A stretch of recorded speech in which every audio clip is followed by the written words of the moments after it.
Welcome to Two Footed. Usually football videos on the internet are just a 3-minute highlight clip of Super Sunday where a 62-year-old man has a go at a Ghanaian teenager for wearing his shorts too low or having a bad haircut. Here at Two Footed, we like to do things a bit differently. We like to report on the proper stories, the important stories, the is that even a story stories. So let's go. The coronavirus has affected football in so many different ways. There's clubs on the verge of bankruptcy, people aren't getting paid their wages, but really the people impacted most of all are the mascots, and first amongst them is Gunnersaurus. Gunnersaurus recently tweeted, just a completely normal thing to tweet, "Sad when my Arsenal duvet cover has to go in the wash." This is a 40-year-old man, in all likelihood, or woman, but probably a man, and he has had to say to his partner, "I need you to take a picture of me putting our duvet cover in the wash whilst I wear the Gunnersaurus costume." There is no way you can have sex with that person again after that. That is it. Your relationship is over. As soon as that picture was finished being taken, his partner just looked at him and said, "Kevin, you are pathetic." Look at the interior decoration on his house. Gunnersaurus should be living in a magical land with his other friends, the talking tigers and stuff. He clearly lives in like a 2-bed semi in fucking Chigwell. This is insane. Also, what the fuck? I've just seen, you know the picture on the left? They've cut his legs off.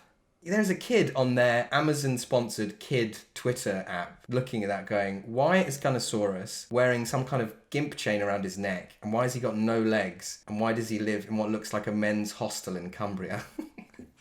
Look at the dial and look at the size of his hands. That is on 30 and there's nothing he can do about it. He can do nothing about it. He's putting a load of silks on every time he tries.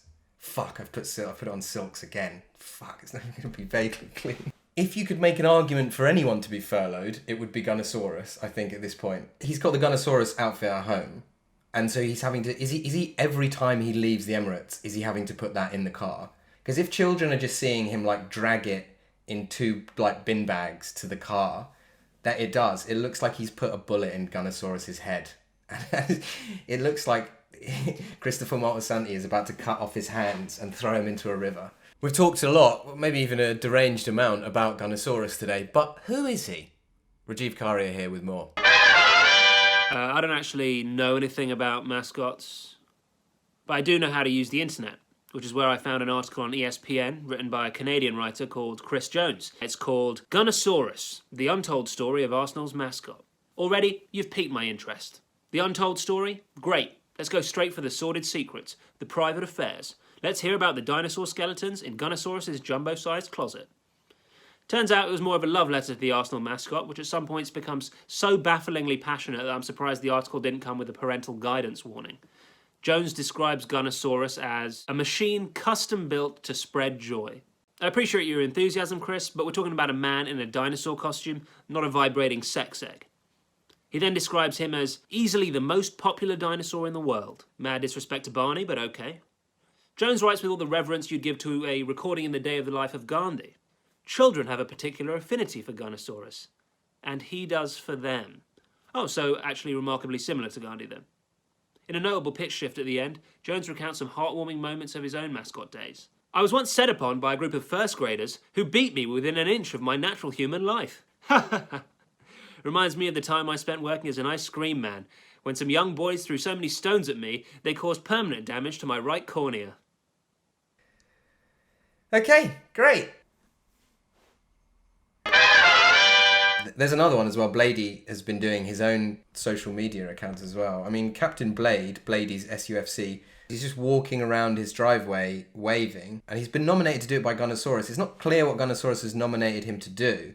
Who's driving all this? Is this self-directed tasks by the mascots, or are the social media managers ringing them up and saying, "Look, Blady, I know times are tough, but we've got you contractually obliged to humiliate yourself in a costume for 90 minutes a week, so get out on the drive and do some laps."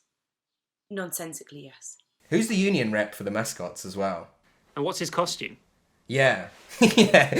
Union rep guy is just, wearing a Dockers jacket. He's an oversized man. It's just a normal man wearing a Dockers jacket and a flat cap. But he's 7 foot tall. When Gunnersaurus is Zoom calling from home whilst he's working from home, is he Zoom calling the social media manager from Arsenal? Or is he Zoom calling Captain Blade to discuss techniques for throwing sweets into a crowd of children? Like, what? I have not got a cupboard in my flat that could fit a full Gunnersaurus costume in it. If no one has set up an online-only mascot real estate agent, then a trick has been missed there. Someone looking out of their window seeing Gunnersaurus walking into the house across the street and just going, fuck, there goes the neighbourhood.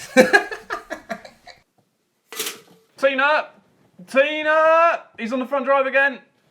If he throws another bag of Haribo onto the front garden, I am calling the council. Captain Blade's biography is, life is like football. Be careful you don't get sent off. Is he threatening to kill people?